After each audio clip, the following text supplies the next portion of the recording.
Welcome po sa ating program series, Speaking of Mary. Ito po ang inyong lingkod, Father Melvin Castro. At Brother Veron Dizon po. At ang nakaraan po ay tinalakay natin ang Ebanghelyo pa rin ayon kay San Lucas sa bahagi pa rin po ng Annunciation. Ngayon naman po ay itutuloy natin pa rin ang tungkol sa Ebanghelyo. This time po yung unang himala ng ating Panginoon. Sa Ebanghelyo ayon kay San Juan. Konti muna pong background ha. Ang Ebanghelyo po ayon kay San Juan ay nahahati sa dalawang bahagi. Ang chapters 1 to 12, ang tawag po dyan ay Book of Sign. Dahil puro tungkol sa sign ng pagdating ng manunubos. Chapter 13 to 21, ang tawag po ay Book of Glory. Dahil dyan ay ang glorification ni Lord. But believe it or not, ang glorification niya ay ang kanyang passion and death. And another detail po, meron na pong unang naging ending chapter, closing chapter ang Ebanghelyo, chapter 20. Then nagkaroon ng another closing, chapter 21. So mukhang may dinagdag. Kung si San Juan yon o yung sumunod na followers niya, ay hindi na natin sigurado. Which brings me to this nature po ng sacred scripture. Kapag sinabi pong Ebanghelyo ayon kay Mateo, kay Marcos, kay Lucas, kay Juan, pwede pong hindi sila yun actually na sila lang. Pwedeng followers nila. But following yung trend of thought, noong original, kasama siya doon. Then of course, ang pinakamahalaga, inspired by God. Ngayon po kasi sa kasamaang palad, may mga modern theology na ay, ano lang yan, just a writing, so and so. No. Sacred writings ito. Sacred, hindi dahil dinikta ni Lord isa-isa yung word, kundi inspired. So the Lord respected the culture, the Lord respected the temperament ng author, the Lord respected the language of the author. So now it is up to us, modern and contemporary readers of the sacred scripture, to study it. Hindi po pwedeng yan lang kung anong nabasa dyan, yan na. Hindi eh. Iba ang pagkakatranslate. Iba ang kultura natin. Iba yung dating sa atin ngayon dahil ibang kultura natin ngayon. So talagang kailangan you have to discern it. You have to study it. Not alone. Kailangan talaga within the church. Hindi pwedeng kanya-kanya to dahil otherwise, kanya-kanya tayong interpretasyon. At ibinigay naman, Father, ng ating Panginoong Hesus ang kapangyarihan na pamunuan ng simbahan. At sa 12 apostol niya, ibinigay ang Espiritu Santo nang sa ganun magabayan ang inang simbahan hanggang ngayon, no? Kaya Sa muli niya, hanggang pagbalik. pagbalik. Kaya ang ating mga pantas sa simbahan, ang mga dalubhasa sa banal na kasulatan, ang may karapatan talagang magpaliwanag, magsabing ito ang inspired at hindi inspired na kasulatan. I'm glad you brought that out kasi ang talagang may teaching authority, hindi kami pari within the church. It's the bishops. Dahil sila ang direct successor ng mga apostoles. Kami pong mga pari, we only share in the priesthood of the bishops. Kaya hindi kami pwede maging pari na walang obispo. Kaya nga, si St. Josemaria, the founder of Opus Dei, may paborito siyang kasabihan, yung nihil sine episcopo, nothing without the bishop. Dalang talagang may teaching authority ang mga obispo. And we only share. Kaya nga kami, if we write, if we preach, if we teach, karapatan ng obispong i-correct kami pag nagkamali. Ayun ang maganda, Father, na ibinigay na regalo sa atin malamang ng ating mahal na obispo ng Diocese ng Tarlac. Ang ipagkaloob sa buong diocese, yung dasal na Ad Mariam na dinadasal ngayong panahon ng Kwaresma. So, wag natin kalimutan yun, no? Ang hierarkiya ay hindi para mawala ang kalayaan.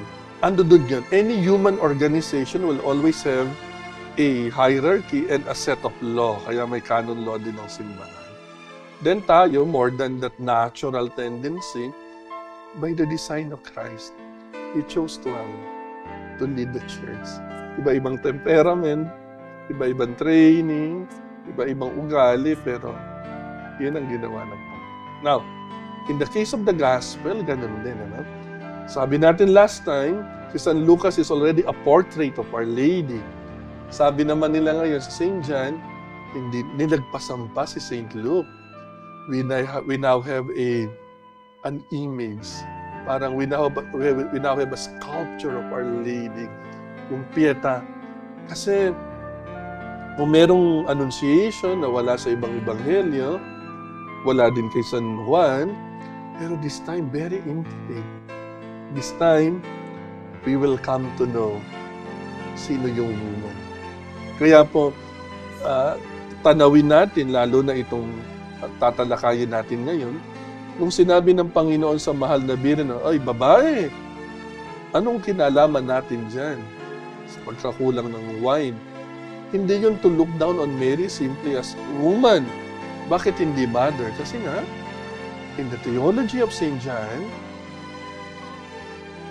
he, sa St. John, he is, through Christ speaking, he is identifying for us who is that woman.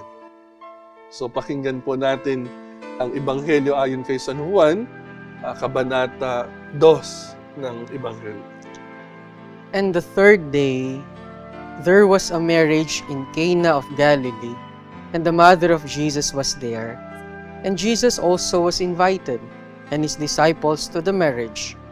Okay, pahintuin ko ng konti po. Tingnan niyo po ang unang milagro in a marriage. Tingnan niyo po yung ginawa ng demonyo sa aklat ng Genesis. Ang una niyang inistorbo at ginulo, marriage. Bago pa man ng pamilya, later on, wawasakin pa rin niya yung pamilya. Pag-aawayin niya si Cain at Abel. Pero bago pa man yun, the very basic institution of marriage, sa lumang tipan, hindi pa siya sakramento, ha? Ngayon, purposely, the very first miracle of the Lord in a marriage setting. Ngayon, ini-elevate ni Lord. The institution of marriage is not now is not only a human institution. Now it is a sacrament. It is a sacrament. Kaya nga, ang kilos ng demonyo, palaging ganyan, ano? Yung napakagandang ginawa ng Diyos, hindi niya masisira. So, kinurap niya. Kaya nga ngayon, you forgive me, ha? Hindi niya masira ang marriage, kinurap niya ang meaning. He redefined it.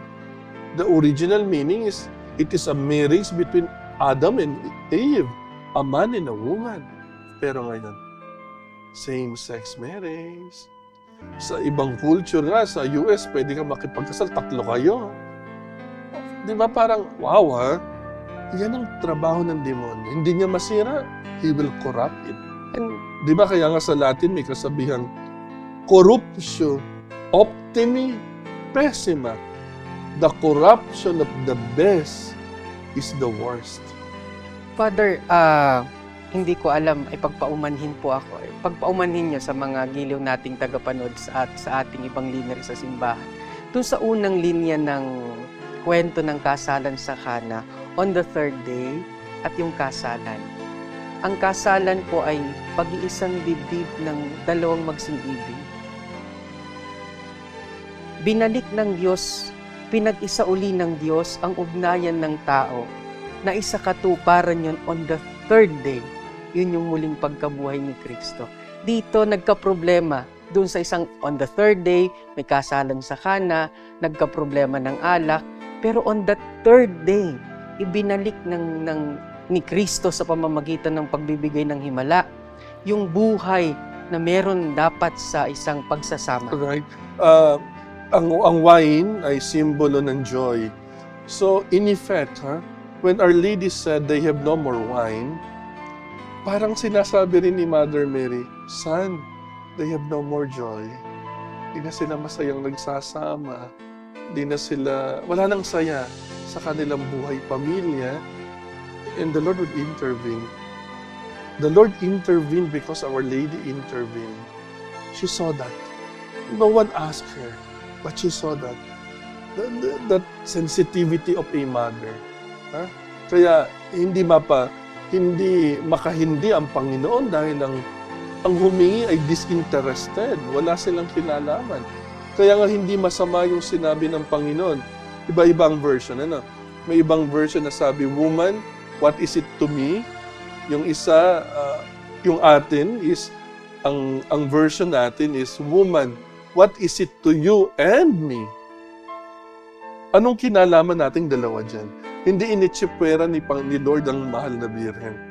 Ang tanong ng Panginoon ay, sandali muna, imbitado lang tayo. Anong kinalaman natin dyan? Our Lady did not take offense on that. Instead, ang sabi niya, sa mga servers, do whatever it was. At doon pumapasok, Father, yung mother instinct. Alam ng mahal na Birhen at kilala ng mahal na Birhen yung anak niya. At alam niya sa kanyang kalooban natutugon yun. At yung hiningi ng mahal na Birhen na yung magkaroon uli ng alak ay hindi parang kapritsyo lang ng okasyon. Kailangan. It was an essential, it was an essential element sa feast. Pag walang wine, walang kasiya. So, hindi ibig sabihin, Father, no, na siguro para sa karamihan, para sa ating lahat po na hindi dahil dumadaan tayo sa mahal na Birhen ay para konsintihin yung ating mga dasal. Right. Kung hindi, mas to purify Right. the intentions and the prayers that we are asking for God. At alam ng mahal na Birhen kung ito'y makakabuti sa atin. Kapag alam ng mahal na Birhen at ng Diyos na makakabuti sa atin, He will grant. Parang ganito, no? Ang Panginoong Hesukristo bilang Diyos, malinaw yan. Anong kailangan natin, kahit hindi pa natin sabihin. Pero bakit Our Lady is there? It's not for the Lord, it's for us. Ako, halimbawa ko dyan palagi salamin. No? Okay. Bakit ako nakasalamin? Malabo ang mata ko. Pero pag ba nilagay ko to sa harap ng mata ko, necessarily, between the reality and myself, narito to. Between Christ and me, ando dun si Mary. Not to block my sight, but to make it clearer. Kaya nga, later sa visitation, later on, we will discuss it. What did Our Lady say? Magnificat anima mea Dominum. My soul magnifies the Lord. How can Our Lady make the Lord greater, greatest Lord? It's not about Him, it's about us. We are able to see God greater, clearer, and we are able to love Him better. We are able to be closer to God because of Mary. Si God, no, walang problema sa Kanya. Lahat na yan malapit sa Kanya. Lahat na yan gagawin niya for our good. But for our sake, not for the sake of God. Perfect si Lord. Alam niya gagawin niya. It's for our sake. Dahil she's a human being like us. She's a creature of God like us. Marami siyang privileges, yes, but a human being like us. And our Lord entrusted it at the foot of the cross. Yun ang naganap. Son, behold thy mother. Ayaw niya mag-travel tayo alone. Because physically, hindi natin siya kasama. Physically na parang gantong itsura. Of course, kasama natin siya. Really, spiritually, physically, in the Blessed Sacrament, in the Eucharist, pero hindi katawang tao. That is why in this travel, alam ni Lord, we will suffer. We will doubt. We will struggle. So, andyan ang Blessed Mother to help us in that journey.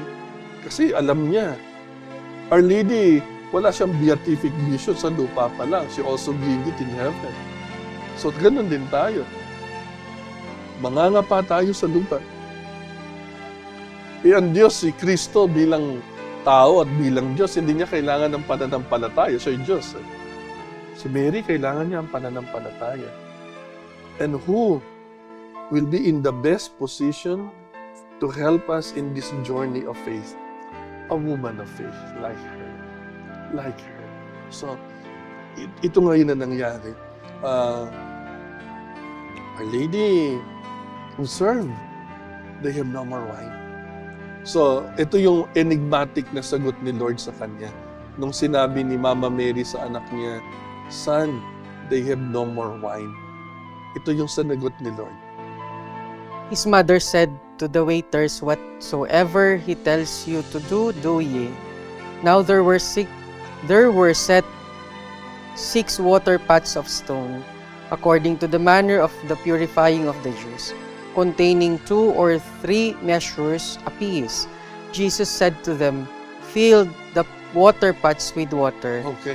So here we have this situation when immediately right after the Lord said, "What is it to you and me?" Yan yung anong kinalaman natin dyan.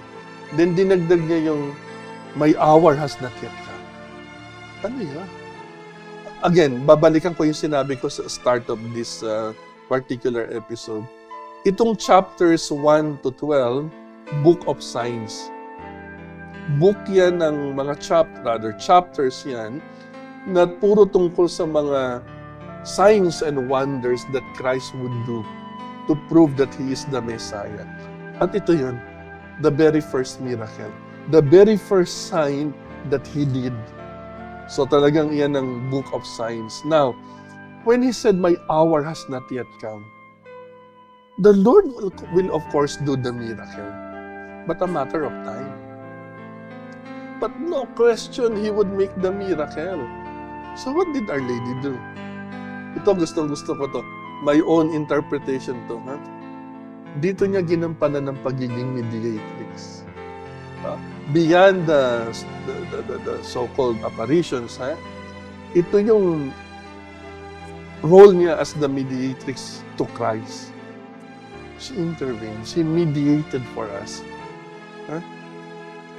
She hastened it. Yung dapat may hour, not yet. But she was able to hasten it. Napadali niya. Because of her maternal intervention. Napadali niya. Yung sana later, naging now. So, she mediated for us. She mediated for us. You know, there is another aspect dyan, na natutuwa ako according to the Bible scholars.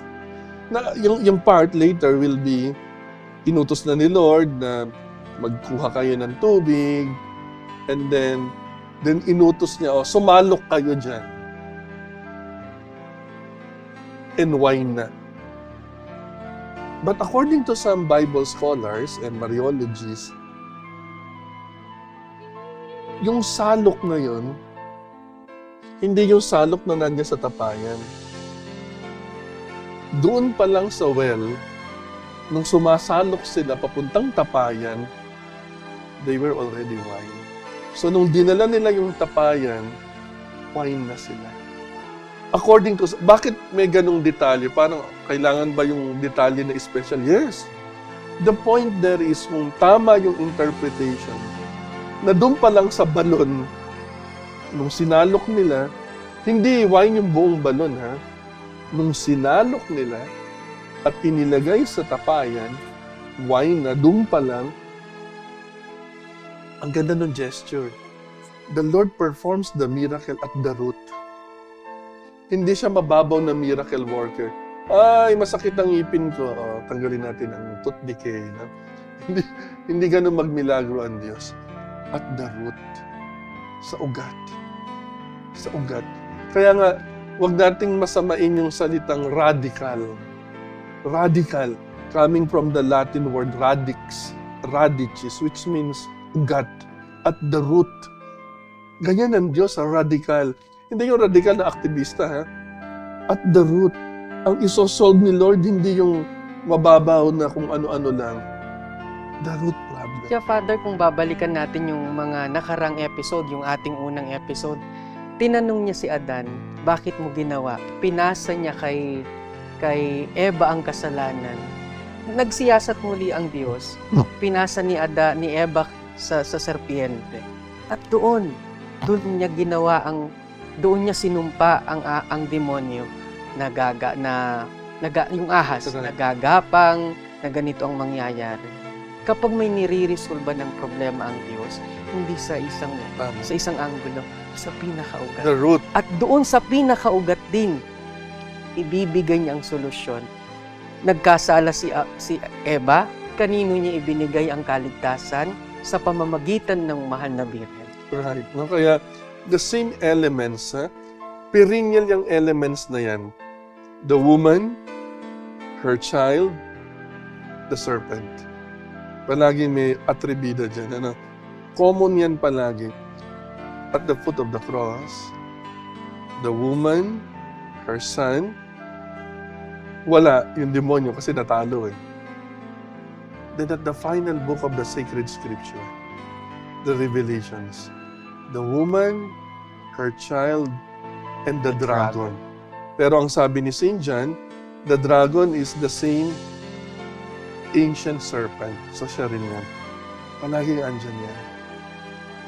In all stages ng salvation natin, the beginning, the coming of the Lord, si Herodes, pinapatay ang mga sanggol.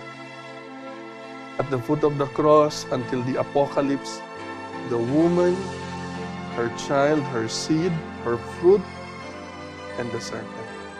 As the Lord said, I will put enmity between you, the serpent, and the woman, your seed and her seed. You will strike at his heel, and he or she will crush your head.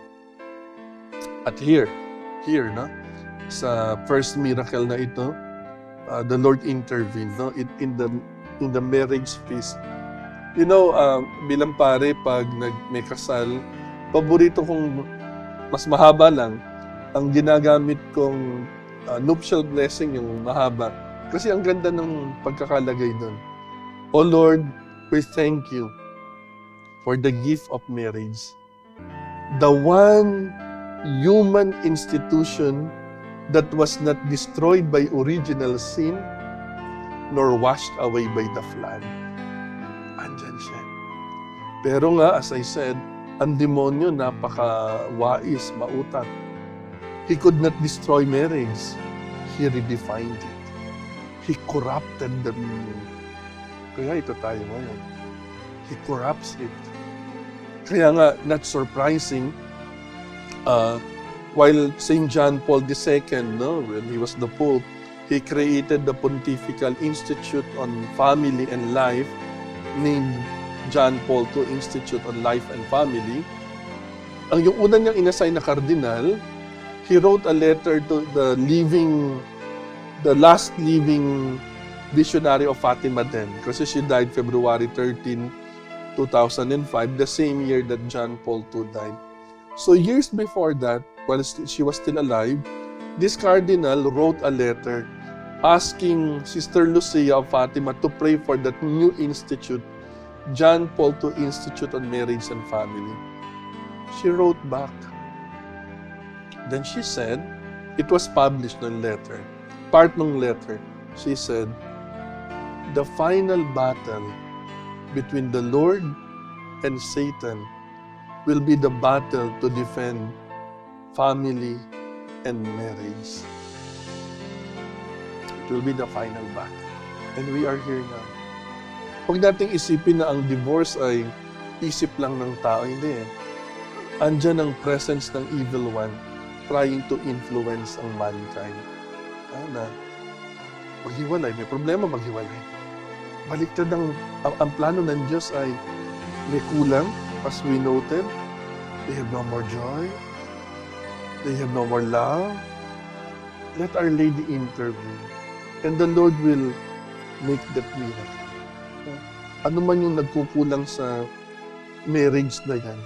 As I said, bago pa natin isipin yung family, the husband and the wife being a father and a mother and their children, first, it's the husband and the wife. Sila yan.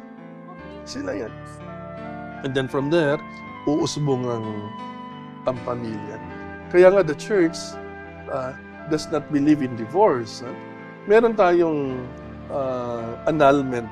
Pero ang annulment po ay hindi divorce dahil ang divorce ay merong valid na marriage pinaghiwalay. May problema. Ang annulment ay sa pag-aaral ng simbahan, nakita niya that in the first place, hindi pala valid yung marriage. Pero just the same, kaya kayo nag-annulment kasi nagka-problema.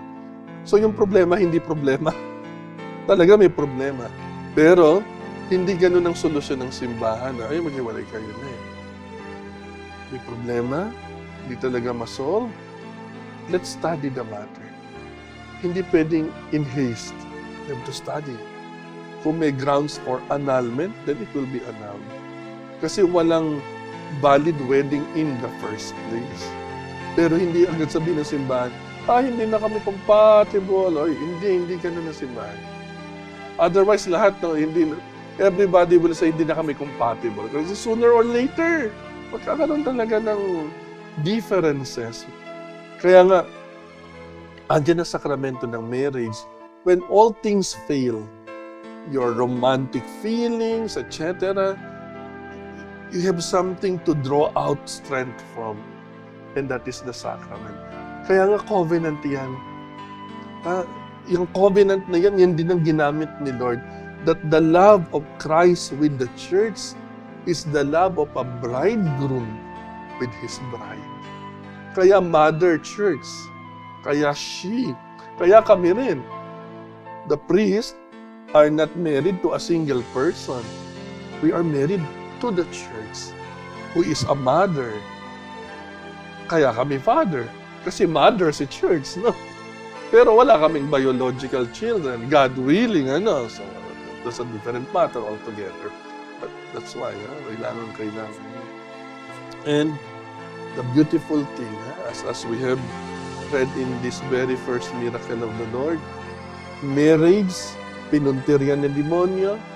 Marriage, pinrotection ng Lord.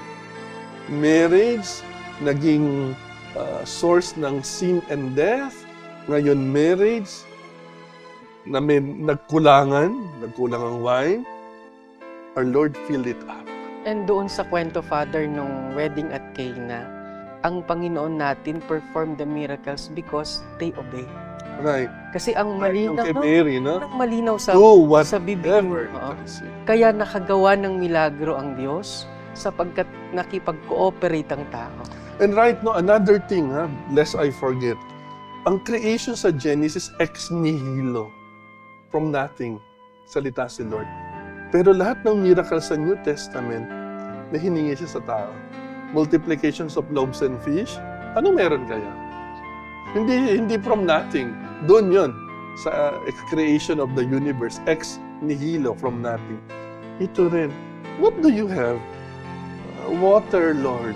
Galing sa balon, hindi man distilled water, hindi man spring water, hindi man purified water. Water from the well, okay na yan. The Lord will build up a miracle from there. No? Ito yung maganda dyan, no? Yung sinasabi ni Lord, no? ng church. Yung theology niya. The Lord builds on nature. He does not destroy it. Tubig. Pero ginawa niya, liquid pa rin, ginawa niya wine.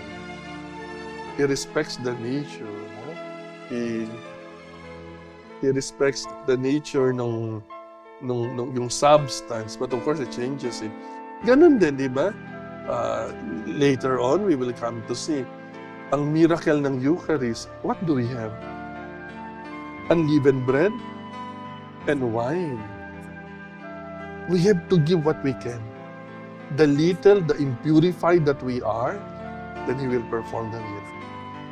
And so, sana po as we have our devotion, lalo na kay Mary, it is precisely, that is why we run to her.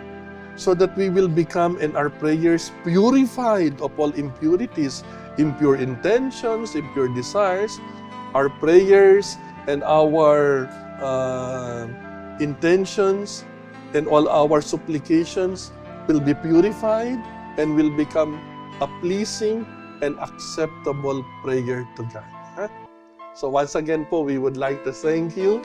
Ito po muli ang inyong lingkod, Father Melvin Castro. Brother Veron, Salamat po ng marami hanggang sa susunod po dito pa rin sa ating program series, Speaking of Mary.